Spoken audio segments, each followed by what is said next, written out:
In the depths of winter, when the Alaskan interior freezes over, it transforms into a multi-million acre musher's paradise. Yo, doggies.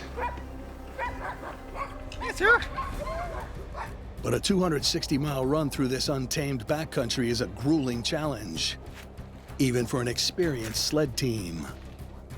You guys ready? And that's exactly why Lauro Eklunds brought his top dogs here. With the big race just days away, it's time to put them to the test.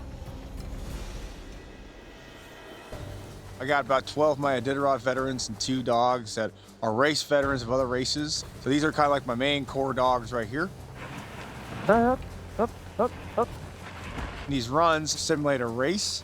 You know, we're camping out on the trail with the dogs and we're going at a race pace. And just like the Iditarod, Lauro will break up the miles into smaller runs. So in Iditarod, we got about 27 runs we got to do. So this is how we prepare for the Iditarod. You know, we're going to do about 5 runs. The mileage is going to vary from 32 to 70 miles. It's going to take us a couple days, but today we're trying to get the first 2 done. I'm super stoked.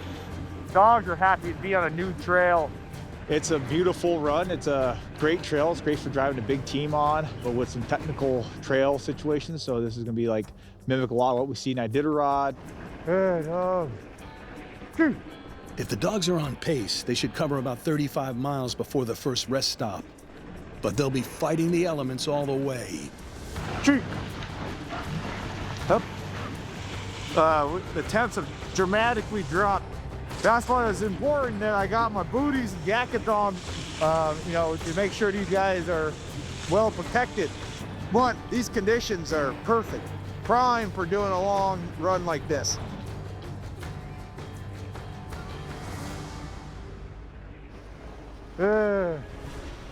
Hop, hop. Dog. Right now, the strategy is we're simulating being out there on the race. You know, we're getting the dogs into motion and training and getting quicker at our routine, our checkpoint routine. This year's Iditarod will have 21 checkpoints. Whoa, guys.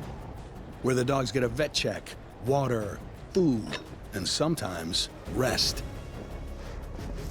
How about a snack break, huh? But it's also where precious time can be lost. So it's important to rehearse the routine. Snacking the dogs kind of gets them a little boost of energy. Ooh, good dogs. Ooh, look at you guys go. This gives them a tiny break, as well as this acts like a granola bar for them. Make sure everybody's feeling good. And also for me, I go through if I got any replace booties or fix a jacket, stuff like that, or switch dogs around, it helps. Alrighty, guys. All right. So far, dogs, you know, they're feeling good, they're looking good, and you know, they want to keep rolling. As a musher, it's good to travel with your dogs to different locations so they can see different terrain. Woo! Woo-hoo!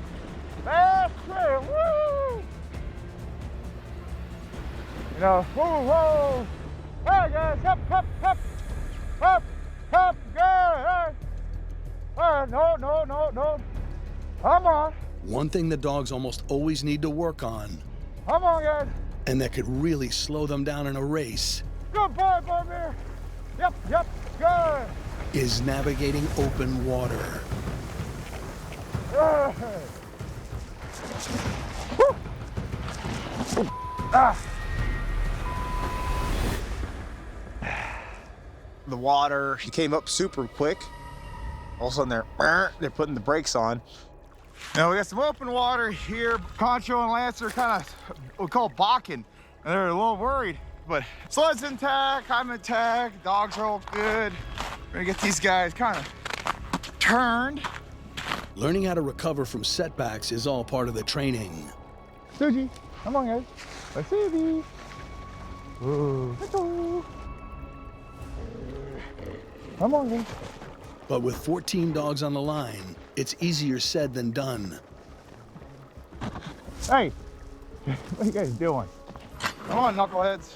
That kind of stuff happens once in a while, and you just got to be patient and get back on the right track. All right, you guys ready? Up on there. Go, on there. Woo, woo. That's how we do it, buddy. That's a good dog. You guys are great. Any little challenge like that, you got to pump up the dogs and feeling good about themselves and praising them. And so they have that self-confidence to be ready for when we ask them to do it in a race. Yeah, good dog. I guess. All right, Older. We're in the heart of the whites right now. Going right on over to the divide at the moment. Be a good workout. Hup, hup, hup. Well, all the hard work, it all pays off when you get to see these views up these mountains. But now we hang on and have a wild ride down the hill. Woo! Whoop, whoop. Woohoo! Alrighty, well, a couple of my guys got a little bit of the looser stools. You might have like a little stomach bug and stuff. Stress can cause it. So I'm gonna give some probiotic here. So Susie here needs a little bit, so rub that in there. Yeah. Keep these guys happy and healthy. You gotta be pretty vigilant on what's going on. If they have a little bit of injury or soreness somewhere. A lot of the mushers' time is spent off the runners doing this type of dog care for the dogs. You know, giving pills and whatnot. You know, you want to give your kid the best quality food. And just like kids, they know when they're getting their medicine and they don't want it. You know, you gotta kind of be always looking at that, monitoring, looking at their gait, their poop, their pee, their gums, stuff like that, and just their temperament too. All right, now we go. If all goes well on day 2 of their training run, Hey guys. they'll reach their home base in about 24 hours. And up, up, up. Woohoo! All right.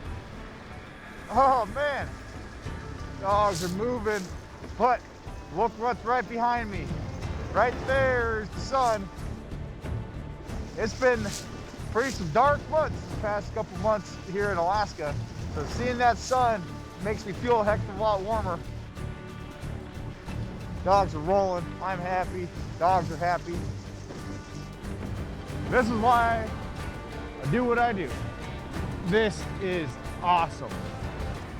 As the sun sets again over Alaska's White Mountains, Up. Up. the fatigue of a 260-mile trip settles in. Up. Up. Up. Up. But the end is near as Lauro closes in on the finish line. Whoa. All dogs doing real well. They did the first big run of the season, and they did great. When we rest up and we'll call it good. All right, now after this, of course, we got the Iditarod. It's got to still train smart and work towards keeping the team healthy and running good. 7,000, 72,000 feet of climbing. It's a lot of climbing. That's pretty good. But I can't be more proud of how they're turning out. More heavier miles that we put on them this season from our summer training to now. They look like a different dog team. Warmer. These next few days, I just got to get everything in order, get the gear ready, dogs feeling good and healthy, and then we'll be pretty much ready for Iditarod.